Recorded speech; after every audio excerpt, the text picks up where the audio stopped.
The $1 Million Challenge is headed to Gainesville this year for the LSU Florida game. Oh, nothing like a game in the swamp. I'd step out on that field in front of all those crazy Gators and I'd throw a laser. Imagine that crowd going crazy. Marty. Would either of y'all ever put your head in a Gator's mouth? I'd do it for $1 million. It'd mess up your hair, though. Enter at EckridgeFootball.com for your chance to win $1 million in the Florida LSU game. Nope. Wouldn't move an inch.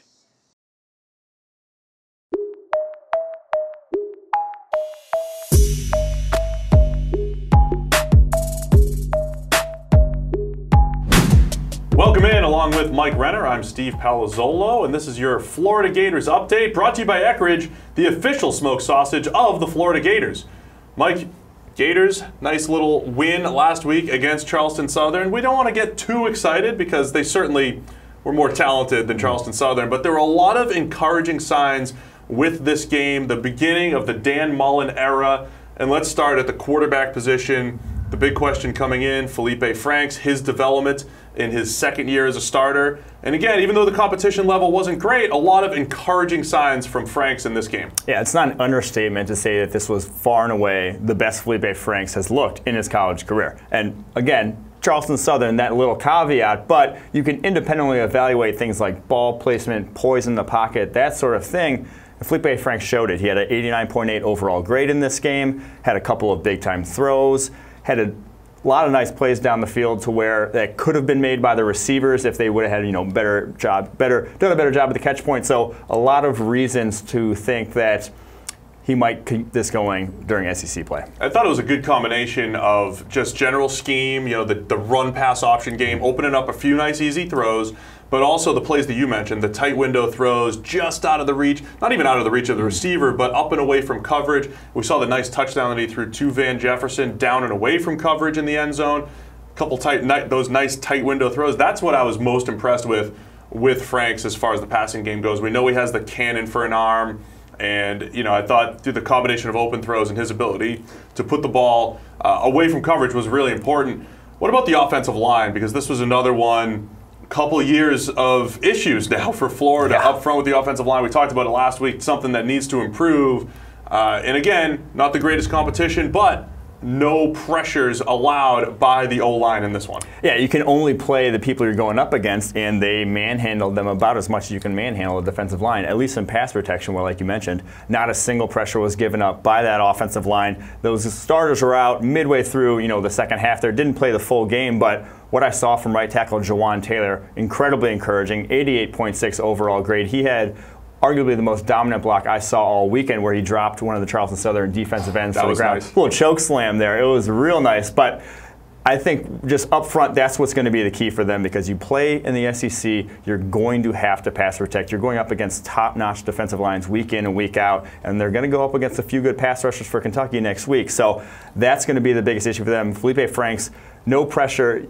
We'll have to see how he does when he does face pressure, but it's at least encouraging that they've held up this far. And real quick, at the running back position, we saw Malik Davis have a couple of nice runs, and the guy like Dameon Pierce a little bit later in the game, but he has a couple of beautiful runs that he broke off. I do think Florida has multiple options in the backfield now. Yeah, both look good in this one. Pierce had one of the better runs I saw all weekend with a little stiff arm there, broke a few tackles on one. It's nice to have a stable of running backs in college football. One, because running football is so important in college football, and two, because guys get hurt a lot. You need guys to be fresh there, and with up-tempo offenses, you need to be subbing in and out, as much as you can. So they have a few guys that I'd rely on, that I'd be happy with handing the ball off to, 10 to 15 times a game. Absolutely. And then on the other side of the ball, in a game like this, it's great to get players involved, and Florida did that on the defensive side. And it wasn't just when it became a blowout. You could see a heavy rotation early where they completely were changing their defensive line, something Dan Mullen always liked to do at Mississippi State as well. But 40 different defensive players saw the field in this one. No real defensive stars, but any names that stood out to you as you were going through the game? Yeah, a few guys really did. Rashad Jackson, one of the linebackers there, he made 4 run stops, had some real nice plays in space. And then the sophomore cornerback, C.J. Henderson, we talked about this last week, how we wanted to see some guys from that secondary step up with how much talent they've lost in that unit over the past couple seasons. He had on two targets, he gave up 1 catch for -2 yards and broke up another pass, so good showing for him. Yeah, very nice there. And so next week, when it comes to Florida and the challenge. It's going to be a little bit more steep as we go up against Kentucky.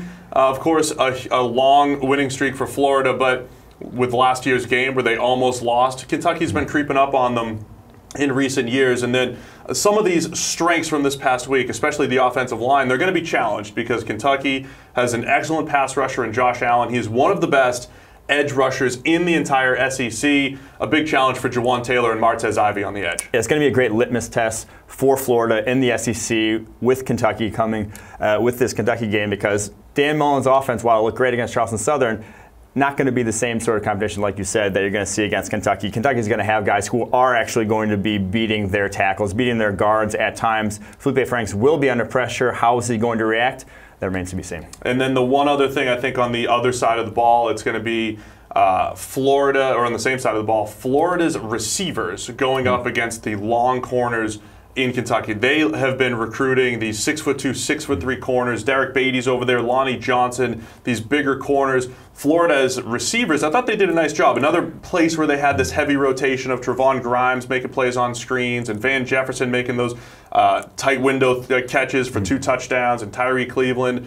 Florida's receivers, who are a little bit faster, going up against the big log corners of Kentucky. Yeah, Florida they look good out in space, their receivers, when they got the ball, like you mentioned, on those screens or on the sort of slants, but they did leave a few plays on the field on some deeper one-on-ones up when they were going for jump balls. So that's going to be big, because like you mentioned, Kentucky's corners, no slouches themselves on those contested catches.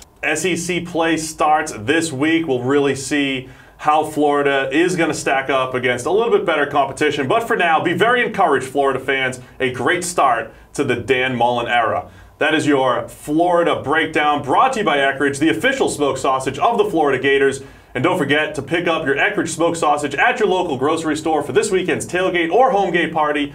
And make sure to get to EckridgeFootball.com for great game day recipes and to enter their season-long $1 Million Challenge.